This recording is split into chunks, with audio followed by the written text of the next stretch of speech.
સવારની સૂર્યકિરણમાં ઝળહળતું નાનું ગામ હતું. તેનું નામ હતું હરિપુર. હરિપુર એ ગામ જેટલું નાનું હતું તેટલું જ સુંદર પણ હતું. ગામના દરેક લોકો પરસ્પર પ્રેમ અને સાહસથી ભરીને રહેતા હતા.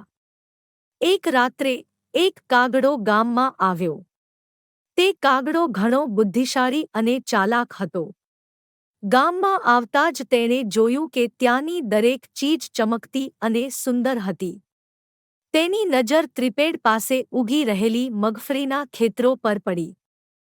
પાટીલે મીઠા અવાજમાં કહ્યું, કાગડો, તું ભૂલ કરતો. ખોરાક શેર કરવો જોઈએ. આપણે બધાએ સાથે મળીને ખાવું જોઈએ. કાગડાએ માફી માંગી અને નક્કી કર્યું કે તે ગામના લોકોને મદદ કરશે. કાગડો હવે ગામના વફાદાર પક્ષી તરીકે ઓળખાયો.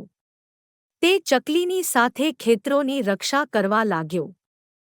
જ્યારે એ અજાણી વ્યક્તિએ તેમના આશરે લોકોને જોઈ, તે ભાગવાની કોશિશ કરવા લાગી.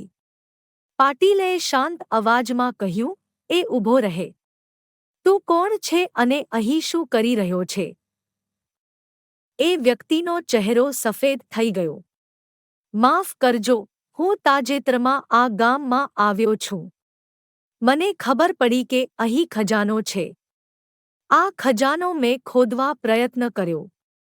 પાટીલ એ તીવ્ર અવાજમાં કહ્યું, આ બગીચો બધા ગામવાસીઓનો છે. જો ખજાનો મળે તો તે બધા સાથે વહેંચવો જોઈએ. ચકલીએ ગામના પાટીલને આ બાબત વિશે જણાવી. પાટીલ અને ગામવાસીઓ સાથે મળીને કાગડાના ગોઠ સુધી પહોંચી ગયા. તેમણે જોયું કે કાગડાએ ખરેખર મગફળી ચોરીને છુપાવી રાખી હતી. ગામવાસીઓએ કાગડાને પૂછ્યું, કાગડો, તું આ મગફળી કેમ ચોરી છે? કાગડાએ નવાઈભર્યા અવાજમાં કહ્યું, મને ભૂખ લાગી હતી અને મને ખાવાનું કશું જ નહોતું મળ્યું. આ મગફળી મેં મારા માટે રાખી. ગામવાસીઓએ એકત્ર મળીને ખજાનાને ખોદવાનો વિચાર કર્યો. ખોદકામ ચાલુ રાખતા તેમને એક પુરાણો ખજાનો મળ્યો. તે ખજાનામાં સોનાના સિક્કા, હીરા અને મોંઘા રત્નો હતા. પાટીલે સૌને સંબોધતા કહ્યું, આ ખજાનો આપણા સૌનો છે.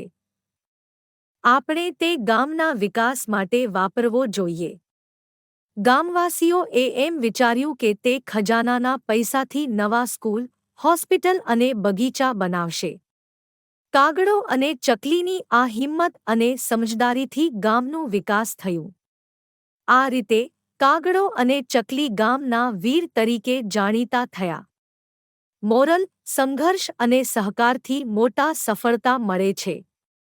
કાગડો બોલ્યો, ચકલી,